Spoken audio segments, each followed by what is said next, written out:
we're talking about Indigenous knowledge and kind of heart knowledge, or I know the term Debwewin. Debwewin, Yeah. So yes, that's really important when I'm talking about Indigenous knowledge, especially here in Algonquin and Anishinaabe territory. So Debwewin, it means a truth that's in your heart.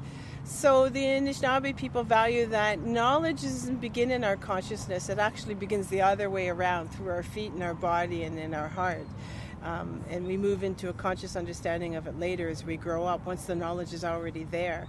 And so heart knowledge is really, really important in valuing knowledge. A lot of people think that heart knowledge is trivial and not important. It's women's knowledge, and God forbid a man can't have a heart.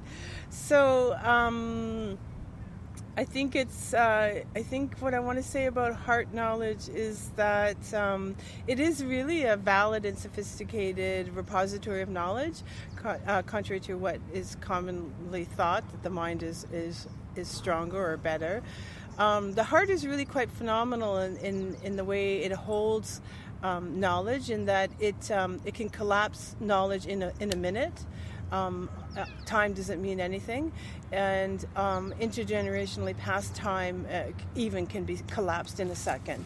And so, for example, when you're talking about trauma, if you only have your heart knowledge and you don't have an intellectual, rational understanding of it, it can cause a lot of issues, right? It can cause you a lot of harm. So it is suggested that we go on a mindful journey, a journey to make sure that both our heart and our minds have knowledge. So it's they talk about the circle of mind knowledge and the circle of heart knowledge. They are both repository of knowledge, and we have to make sure that they are complete and connecting for there to be a truth.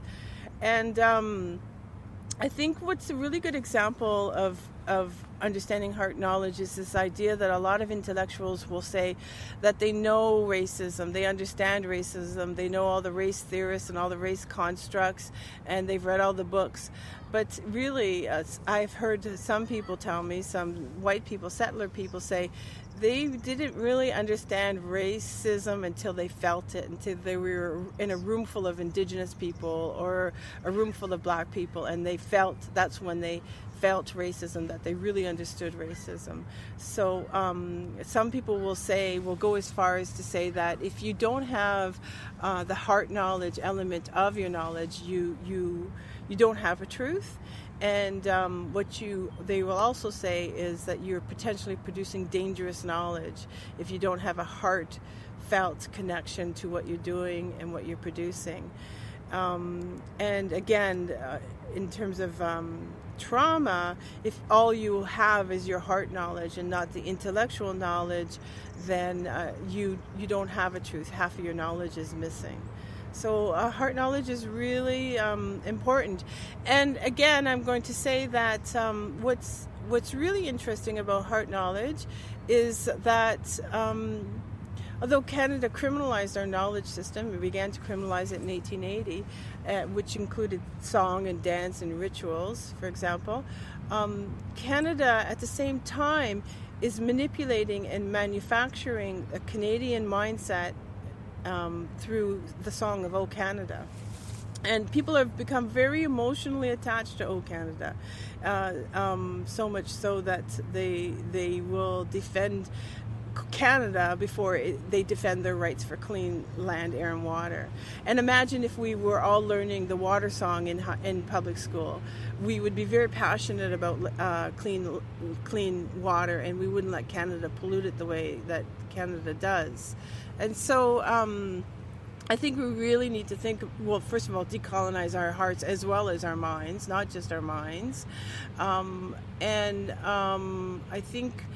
I think the one last thing I'd like to say about heart knowledge is that in the Anishinaabe tradition, spirit in its human form, because spirit is out there in the world, but spirit in its human form travels through the heart, which I think is really profound when you think about that.